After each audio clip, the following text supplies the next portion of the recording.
गोरखपुर से सीएम योगी आदित्यनाथ गोरखपुर के दौरे पर है, जहां पर गीडा में मुख्यमंत्री योगी ने 108 करोड़ की लागत से स्थापित ज्ञान डेयरी के प्लांट का लोकार्पण किया है। उसी की तस्वीरें हम आपको दिखा रहे हैं। आप देखिए, सीएम योगी आदित्यनाथ जो कि गोरखपुर के दौरे पर हैं, इसी दौरान उन्होंने 108 करोड़ की लागत से स्थापित ज्ञान डेयरी के प्लांट का लोकार्पण किया है। मंच पर तमाम गणमान्य भी मौजूद हैं, गोरखपुर के सांसद रवि किशन भी मौजूद हैं। मुख्यमंत्री योगी आदित्यनाथ का यहाँ पर संबोधन भी होना है, वो भी हम आपको सुनाएंगे और दिखाएंगे। लेकिन उससे पहले गीडा में ये प्लांट स्थापित किया गया है और वहीं पर मुख्यमंत्री योगी आदित्यनाथ ने 108 करोड़ की लागत से स्थापित इस प्लांट का लोकार्पण किया है। दो तस्वीरें हम आपको दिखा रहे हैं। आप देखिए, मंच पर मुख्यमंत्री योगी आदित्यनाथ मौजूद हैं और रवि किशन इस वक्त वहां मौजूद लोगों को संबोधित कर रहे हैं। दूसरी तस्वीर में हाथ हिलाकर मुख्यमंत्री योगी आदित्यनाथ ने सभी का अभिवादन स्वीकार किया। जब यहां पर वो पहुंचे, उससे पहले उन्होंने 108 करोड़ की लागत से तैयार डेयरी प्लांट का लोकार्पण भी किया। किस तरीके से विकास की तमाम योजनाओं को धरातल पर उतारा जा रहा है, उसको गति दी जा रही है, आगे बढ़ाया जा रहा है। आज इसी क्रम में यहां पर इस डेयरी प्लांट का उद्घाटन भी किया गया है।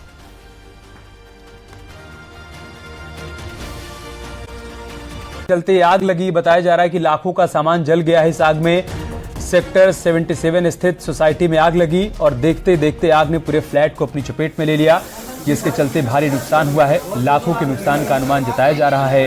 तस्वीरें भी हम आपको दिखा रहे हैं। यही वो फ्लैट है जहां पर शॉर्ट सर्किट के चलते आग लगी। सोसाइटी के 12वें फ्लोर पर ये फ्लैट स्थित है। आप देखिए, जब आग लगी थी उस वक्त की तस्वीरें आप देखिए, कैसे आग ने विकराल रूप धारण कर लिया था। पूरे फ्लैट को आग ने अपनी चपेट में ले लिया और फ्लैट के भीतर रखा हुआ सारा सामान जलकर राख हो गया। फौरन ही दमकल विभाग को भी इस बात की सूचना दी गई। इसके अलावा सोसाइटी के मेंटेनेंस डिपार्टमेंट को भी सूचना दी गई। मुश्किल से आग पर काबू पाया गया, लेकिन तब तक काफ़ी नुकसान हो चुका था। लाखों का सामान पूरी तरीके से जल गया है। एक्सप्रेस जेनिथ सोसाइटी की घटना है। नोएडा के सेक्टर 77 स्थित सोसाइटी में अचानक से शॉर्ट सर्किट के चलते आग लगी और सब कुछ जलकर राख में तब्दील हो गई।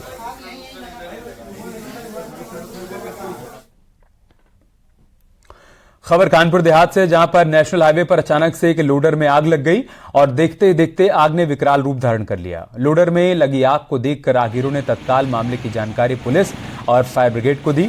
फायर ब्रिगेड कर्मियों ने कड़ी मशक्कत के बाद आग पर काबू पाया। घटना थाना अकबरपुर की।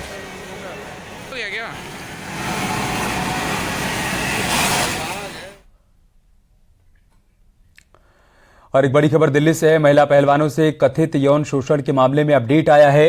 राउज एवेन्यू कोर्ट में आज मामले की सुनवाई पूरी हो गई।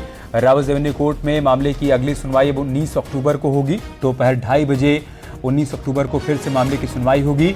ब्रजभूषण के वकील ने कहा कि ओवरसाइट कमेटी की रिपोर्ट दिल्ली पुलिस के कमिश्नर को केंद्र सरकार ने भेजी थी। ब्रजभूषण के वकील ने कहा कि ओवरसाइज कमेटी की रिपोर्ट चार्जशीट का हिस्सा है। ब्रजभूषण के वकील ने यह भी कहा कि पहले कोई आरोप नहीं लगाया। खेल मंत्री से मुलाकात की गई, उसके बाद ओवरसाइट कमेटी बनी। ब्रजभूषण के वकील ने कहा कि कॉस्मेटिक तरीके से शिकायत कराई गई, जिसके बाद सेक्सुअल हरासमेंट की जगह मोलेस्टेशन को जोड़ा गया। इन तमाम बातों का जिक्र यहां पर ब्रजभूषण के वकील की तरफ से सुनवाई के दौरान किया गया है। फिलहाल आज की सुनवाई मुकम्मल हो गई है। अब अगली तारीख 19 अक्टूबर तय की गई है। 19 अक्टूबर को दोपहर 2:30 बजे इस पूरे मामले की सुनवाई।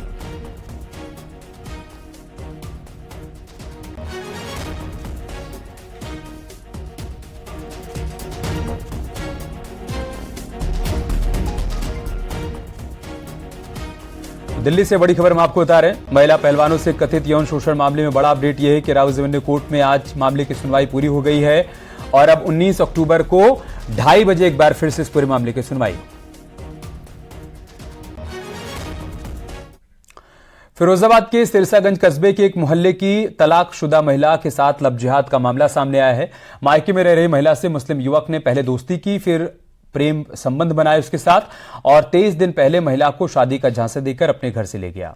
उसे पत्नी की तरह रखा। महिला ने जब शादी करने का दबाव बनाया तो युवक ने उसके सामने धर्मांतरण करने की शर्त रख दी। 26 साल के साजिद कुरैशी के खिलाफ पुलिस ने केस दर्ज कर उसे गिरफ्तार कर लिया है। उससे पूछताछ की जा रही है।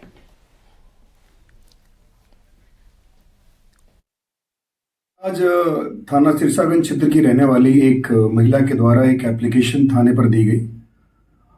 उसके अनुसार उनकी 22 वर्षीय लड़की एक मुस्लिम लड़के के साथ रह रही थी। वो मुस्लिम लड़का उस लड़की के ऊपर धर्म परिवर्तन करने और उसके बाद शादी करने का दबाव बना रहा था। इस एफआईआर को तत्काल हम लोगों ने आईपीसी और जो धर्मांतरण प्रतिषेध अधिनियम है उनकी उचित धाराओं में हम लोगों ने यह अभियोग पंजीकृत किया है। उसके बाद तत्काल इस मुस्लिम युवक को हम लोगों ने गिरफ्तार किया है। अयोध्या का नगर निगम आवारा कुत्तों को लेकर बड़ा अभियान चला रहा है। नगर निगम के स्टाफ कुत्ते को पकड़ रहे हैं और जहां पर वेटनरी डॉक्टर उनकी नसबंदी भी करते हैं। नसबंदी के बाद जब कुत्ते स्वस्थ हो जाते हैं तो उनको दोबारा से छोड़ दिया जाता है। अब तक नगर निगम क्षेत्र से लगभग 1000 कुत्तों को पकड़कर बैंसिंग गौशाला पहुंचा चुका है, जहां पर उनकी नसबंदी की गई।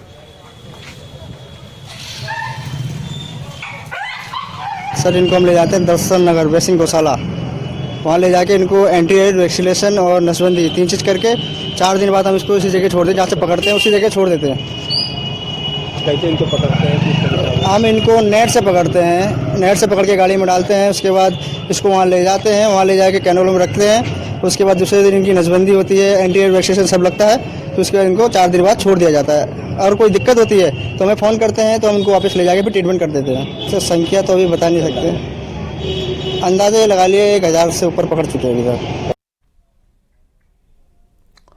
खबर हाथरस से, जहां पर एसडीबी विद्या मंदिर जूनियर हाई स्कूल की छत से एक बच्चा गिर गया। क्लास 1 में पढ़ने वाला 7 साल का बच्चा खेलते समय स्कूल की छत से गिर गया।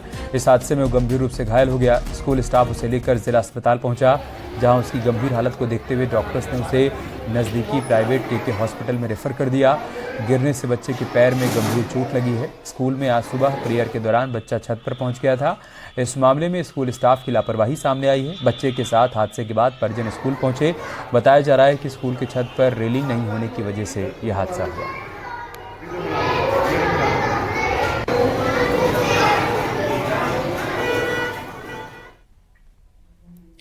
यहाँ रुक रहे हैं छोटे से ब्रेक के लिए, जल्द लौटेंगे।